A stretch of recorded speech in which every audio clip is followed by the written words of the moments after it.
on-the-spot question. Dan, your turn.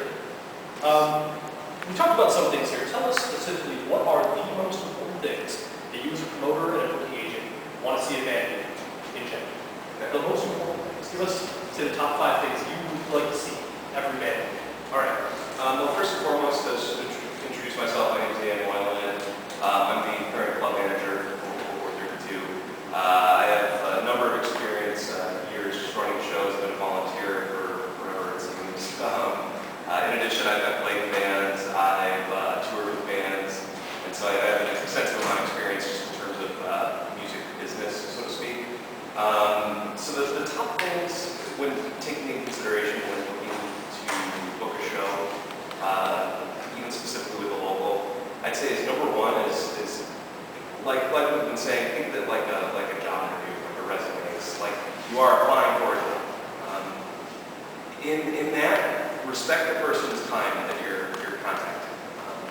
We receive hundreds and hundreds of emails a week, and it's a big job to stay on top of that and try to respond to people in a timely manner. And so if we're getting emails that are questioning us like, hey, what's the process of getting a show? When we have all that information that's readily available in a very public, accessible manner like Facebook or a website, that's something that we're not going to hold it against people because we understand based on clientele that we're working with. But if you're trying to get a show maybe down at Max Bar in Lansing, or you're working with someone through like Black Iris, Magic Stick down in Detroit, or anywhere that's sort of like a professional venue or promotion group, that is not appropriate. It's definitely not going to sit well with them, and it's a surefire way to not get those kind of opportunities again.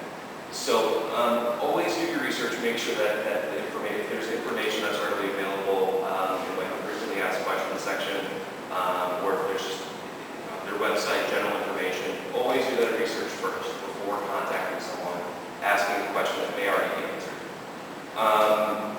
It's a lot of things have already been touched on, I think, in terms of having your own band email address. That's extremely important just for the sake of who you're working with for organizational purposes, and so we know who's actually contacting us. I have a follow-up. Yeah. Say you email a band and offer them a show or ask them a question. How long do you think it's okay to wait before you get a response to what you want? Like, how quickly should a band be responding to things you think? I think, sending frequent emails is a big no-no. If you're not getting a response, I'd say maybe wait a week or two. I'd say definitely give whoever you're contacting enough time to at least understand that they have to take time to read through your emails, read through their inboxes. Because if you're pestering them, that's another way to turn someone off from wanting to work with you. So I would say generally wait a week or two. That's just a good window to wait, unless it's something that's like an extreme high priority, if there's a conflict with the show, if there's some problem if you're already confirmed and there's... But at the same token, when you send somebody an email, how long do you wait to get a reply before you go, well, guess that's not something? Yeah. Well, I mean, and that's generally, I think it's just kind of the relationship though. Let's be real, your window is much smaller than my window is. Right.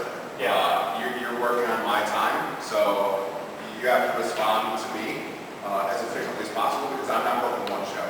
I understand you're trying to do things on a pretty regular basis as far as the band goes, but the reality of it is you want to play here, so do a number of other bands, so you're kind of working on my time. I'm like, yo, I need you to confirm.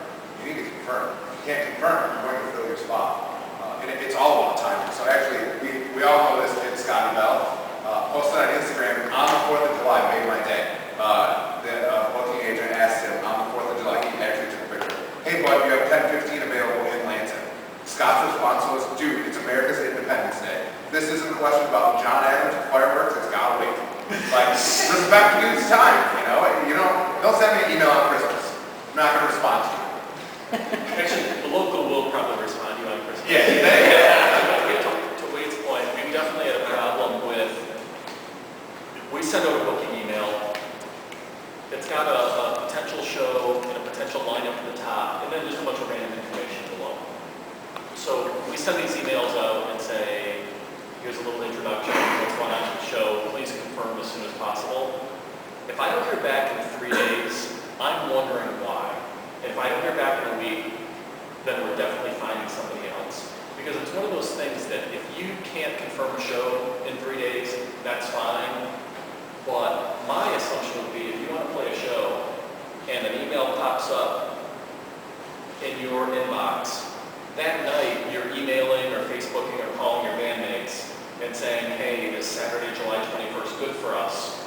And they might take a day to check with family, you may have church or school or work responsibilities, it might take 2 days to go into work and get it off from your boss. But within 3 days, you should either be able to confirm the show, say we can't play, which is always fine, we'll find somebody else, or say, could you give us a couple more days, we're trying to get it organized. And if you can't do that in 3 days, then you aren't going to get the offers. And what happens for us is bands cancel out. When we go to fill a slot, and sometimes they're amazing slots on really good shows, we get a hold of people that respond quickly. So if you're one of those bands that has a reputation of like responding to booking emails right away, and we know that when we email Phosphor Elephants about playing a show, they get back to us that day, and a cool spot opens up. We might not find the very best band that would fill that spot. We find the people that will answer right away so we can get the promo rolling and the info to markets and Facebook updated. That goes back to what we've talked about already. Do the research so that when you communicate, you can be concise. I mean, both of those are huge time-saving measures, so when it comes time to confirm a lineup, like that much is already done and out of the way. And Who here has a smartphone? See, it's almost easier to say raise your hand if you don't have a smartphone. So, Dr. Street Music Department doesn't have a smartphone. fair enough. We'll let that time. Well, honestly, sync your mail to your phone. I mean, that's every phone on earth asks you, if it's Android, you have to have a Gmail account. Like, sync your bands. That way, when the cool show happens, when you get the email 3 days before Thanksgiving that you need to be in Texas for a tour, I mean, I don't know. My grandma was dying, dude, come on. I get it, but you've got to be able to respond, right? Like, you will miss an opportunity if you can't respond. If you are serious enough band, if you guys want to play regular shows, check your damn email every day. that's right, it's not that hard. If you check every 3 days, and it's already 3 days in, and you get that 3-day process to confirm with your band start, you're on the show already.